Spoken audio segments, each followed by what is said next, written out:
오늘도 우리 사는 이야기 찾아주셔서 감사합니다. 사연자분이 보내주신 이야기 시작해볼게요. 안녕하세요. 저는 30대 초반의 간호조무사입니다. 처음에는 일반 회사를 다녔지만 결혼해서도 오래 일할 수 있을 것 같아서 자격증을 땄습니다. 간호학원에 다닐 때 가장 많이 들었던 얘기가 사모님이 스테이션에 나와 있는 병원은 가지 말라고 했는데 어쩌다 보니 그런 병원에 취업이 되었습니다.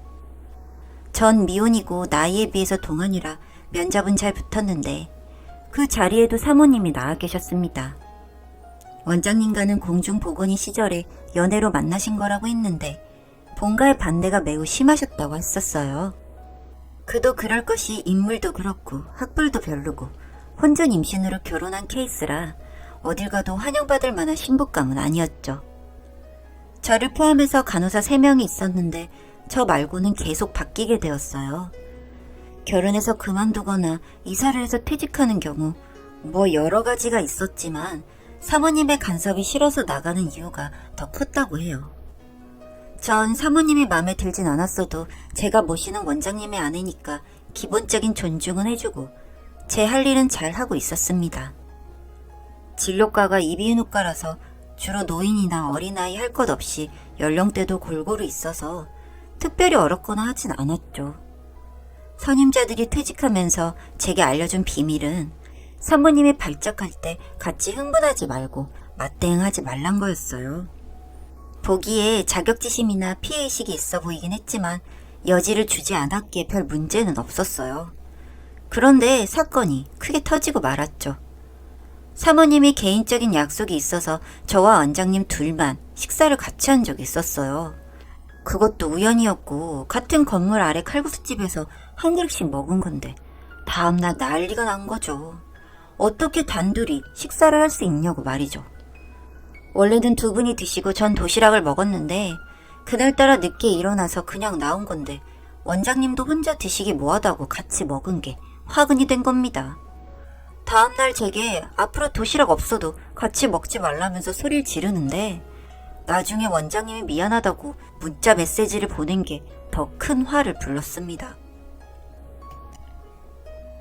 원래 둘이 문자 주고받는 사이냐면서 제대로 대처를 못했다가는 머리채까지 뜯길 판이었습니다. 어이가 없었죠. 전 당당하게 말했어요. 서로 개인적인 연락을 한 건 처음이고 선임자들과 원장님이 단톡방을 개설해서 주고받았는데 다 퇴직을 해서 이렇게 된 거다. 처음 그러시면 조무사 1명을 더 뽑아달라고 했더니 그럴 필요 없다고 하면서 자기가 하겠답니다.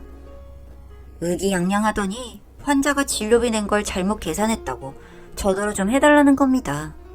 4,500원이었는데 45,000원으로 찍은 거죠. 취소하고 다시 해달라는데 그것도 명령하듯이 반말로 시키는데 어찌나 열받는지 말이죠. 기본적인 업무도 못하면서 꼬박꼬박 매일 나와서 밥만 먹고 5시에 먼저 퇴근을 해요. 애들 챙기러 간다고는 하는데 퇴근 시간까지 일할 능력이 없으니 집에 가기 바쁜 겁니다. 원장님도 사모님이 같이 있으니까 짜증나고 답답해하던데 굳이 인건비 아끼겠다고 꾸역꾸역 나오니 뭐라고 할 수 없는 겁니다. 그러다가 저번보다 더 큰 사건이 터진 거예요.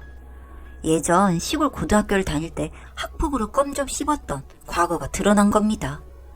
어떤 귀부인 같은 환자가 진료를 받으러 오셨는데 원장님 사모님을 보는 눈빛이 예사롭지 않은 거예요. 너 방앗골 살던 성자 맞지? 무슨 말씀이세요? 아닌데요? 김성자 맞네. 얼굴 그렇게 수리하면 못 알아볼 줄 알았어? 네가 핥힌 자국 아직도 흉터있어. 양계장 한다고 지 애비 백 믿고 까불다가 야생을 조직해서 애들 삥 뜯은 거 졸업생들 다 알아. 환자분, 여기서 이러시면 안 됩니다. 제 이름은 김성자가 아니라 김세련이에요. 오, 세련? 세련 같은 소리하고 자빠졌네. 구청 가서 개명한 거 다 알아. 오늘 잘 만났다. 따라 나와. 경찰 부를 겁니다. 그래 불러. 내가 너한테 당한 증거 다 모으면 더 콩밥 먹어. 알고나 떠들어 이년아. 대기하던 환자들은 웅성웅성하면서 손가락질을 하고 난리도 그런 난리가 없었어요. 상황이 너무나 심각해서 뜯어 말리는 분들도 안 보였어요. 그때는 원장님이 진료 중이셨고 허겁지겁 나오셨을 땐 이미 두 사람은 자리를 떴을 때였어요. 그래도 와이프라고 걱정되셨는지 저보고 찾아오라고 하시는데 어딜 봐도 자취를 알 수가 없었죠. 다음날 사모님은 출근을 안 하셨고 원장님도 제게 일찍 들어가라고 하시는 겁니다.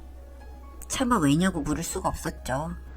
병원 문을 3일 동안 닫겠다고 하시면서 월급은 다 줄 테니까 집에서 쉬라는 겁니다. 사모님은 병원에 입원하셨다고 하고 제게 조무사 친구 있으면 알아보라는데 저도 사람인지라 그 묘한 쾌감이 일더군요. 그래서 전 집에서 쉬면서 같은 학원 다녔던 동기들에게 연락을 해봤어요. 저희 병원 사건이 이미 소문이 쫙 퍼졌더라고요. 너네 사모 머리털 다 뜯기고 엎어져서 발목 골절로 입원했다며? 그러기에 인과응보라니까? 언니는 그 얘기 어디서 들었어? 어디서 들었겠어. 그 병원 퇴직한 애들이 벌써 20명이 넘는데 벌써 돌고 다 돌았지. 어쩌냐. 원장님이 신규를 한 명 뽑을 거니까 면접 보게 데려오라는데. 그 사모가 관두면 모를까 요단강 걸는 일 있어? 다들 기피하는 병원 1순위야. 네가 그냥 커버해. 전 전화를 끊고 시름에 빠졌습니다. 솔직히 저도 생계만 아니면 그만두고 싶었거든요. 게다가 원장 사모가 그렇게 대단한 일진 출신이라니 더러 겁이 난 건 사실이에요. 출신 성분이 그다지 기티나지 않을 거라고 추측은 했지만 그 정도로 바닥인 줄 상상 초월이었거든요. 3일 쉬고 출근을 했는데 환자가 종일 10명도 안 되었어요. 아마도 그 사건 때문인 것 같기도 했고 저의 병원이 문 닫았다는 헛소문까지 났더라고요. 오죽하면 그랬을까 짠하기도 했지만 피해는 원장님과 제게 고스란히 돌아오는 거라 마냥 반갑지는 않았어요. 그날 점심을 같이 먹으면서 제가 원장님께 부탁을 드렸어요. 제가 알아봤는데 사모님이 나와 계시면 안 오겠대요. 아, 진짜 인생에 도움이 안 되네. 어떡할까요? 내 손모가지를 걸고 절대 못 나오게 할 테니까 좀 더 알아봐줘. 안 되면 간헐적 구하는 앱 거기 올리고.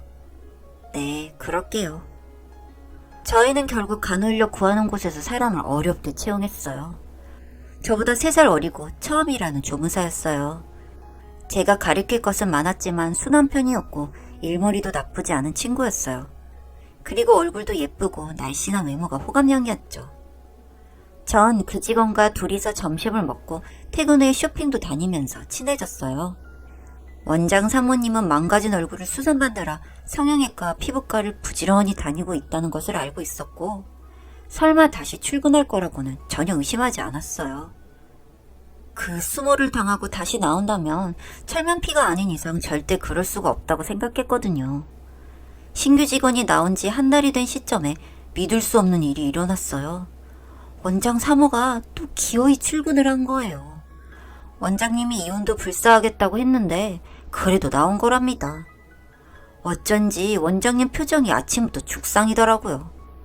신규 조무사는 아무것도 모르니 보자마자 예의 바르게 인사를 했죠. 그러자 아래부터 위까지 스캔하는 원장 사모의 눈치가 묘하더라고요. 아직 상처가 아물지 않아서 얼굴에 반만한 선글라스를 쓰고 패치를 여기저기 붙인 채 앉아 있었어요. 제가 보기엔 새로운 직원을 원장님의 연적으로 착각하는 것 같았어요. 누가 봐도 화려하고 예뻤으니까요. 그런데 첫날부터 화장실 청소를 시키는 거예요. 저희는 원래 건물 전체를 청소 영역을 주기 때문에 직원이 그럴 필요가 없었거든요. 그 친구는 순순히 화장실 청소를 하겠다고 들어가더군요. 30분이나 지났을까? 원장 사모가 들어갔어요. 아마도 점검을 하러 들어간 것 같았어요. 몇 초 후 비명소리가 나면서 생각지도 않은 사건이 터진 것 같았어요. 전 신발이 벗겨주는 줄도 모르고 따라 들어갔죠. 문을 열어보니 원장 사모 멱살을 잡고 벽에 계속 치고 있었어요. 너무 놀라서 말릴 수도 없었어요. 원장 사모도 이미 넋이 나간 상태라 아무 말도 못하더라고요. 뭐? 네 남편도 유혹하지 말라고? 어디서 본데 없이 자란 게 의식병은 있어서. 닥치고 망가진 얼굴 더 갈아엎고 싶지 않으면 무릎 꿇고 사과해. 야, 너 미쳤어? 왜 그래? 아무리 그래도 원장 사무잖아. 그 직원은 핸드폰을 들어 음성 녹음하는 걸 보여주며 비웃으며 말했습니다. 이 거지 같은 년이 나더러 한양기가 있다면서 쌩얼로 출근하라는 거야. 또라이 같은 게 지랄하고 자빠졌네. 결국 원장 사무는 그 자리에서 무릎 꿇고 사과를 했고 그 직원은 결국 그날 사표를 내고 나가버렸습니다. 그리고 음성 녹음한 녹취록을 증거를 잡고 고소까지 했습니다. 그러니 병원은 아수라장이 되어버렸고 저도 지쳐서 그 병원을 떠났습니다. 나중에 들은 소문으로는 폐업하고 원장 부부는 이혼을 했다고 하더군요. 제가 경험한 직장 내 사건 사고 중에서 최악이었습니다. 저도 이젠 그 바닥을 떠나서 다른 직업을 갖고 살고 있고 좋은 남자와 교제 중입니다. 다시는 그 끔찍한 기억을 되새기고 싶지 않네요.